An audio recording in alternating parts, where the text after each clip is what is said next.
नमः शिवाय। श्री शिवाय नमस्तुभ्यम।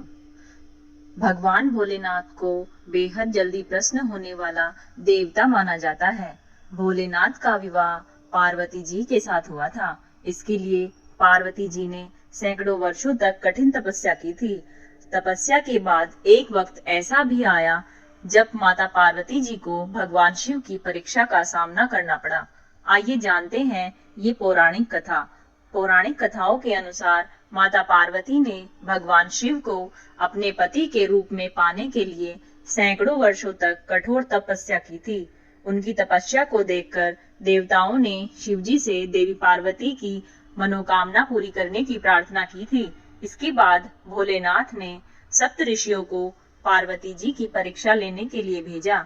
इस परीक्षा के दौरान सप्त ऋषियों ने शिवजी के ढेरों अवगुणों को बताते हुए माता पार्वती से शिव जी से विवाह न करने के लिए कहा, लेकिन माता पार्वती ने अपने निर्णय से टस से मस नहीं हुई।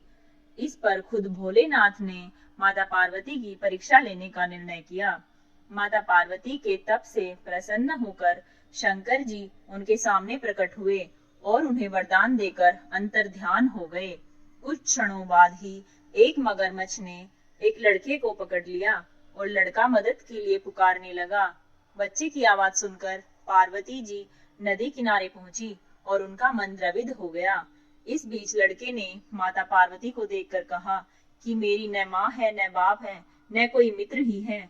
आप मेरी माता बनकर मेरी रक्षा करो। इस पर पार्वती जी ने मगरमच्छ से कहा कि ग्राह इसे लड़के को छोड़ दें। इस पर मगरमच्छ ने कहा कि दिन के छठे पहर जो मुझे मिलता है उसे आहार बनाना मेरा नियम है। पार्वती जी के विनती करने पर मगरमच्छ ने लड़के को छोड़ने के बदले में पार्वती जी से तप से प्राप्त वरदान का पुण्य फल मांग लिया। इस पर पार्वती जी तैयार हो गई। मगरमच्छ ने बालक को छोड़ दिया और तेजस्वी बन गया।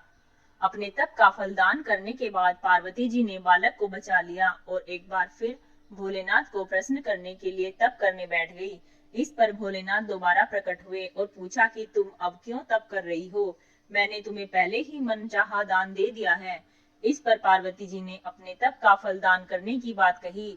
इस पर शिव जी प्रसन्न होकर बोले, मगरमच्छ और लड़के दोनों के स्वरूप में मैं ही था। मैं तुम्हारी परीक्षा ले रहा था कि तुम्हारा चित्त प्राणी मात्र में अपने सुख दुख का अनुभव करता है या नहीं।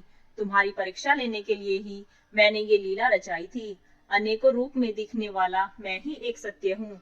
अनेकों शरीरों में नजर आने वाला मैं निर्विकार हूँ।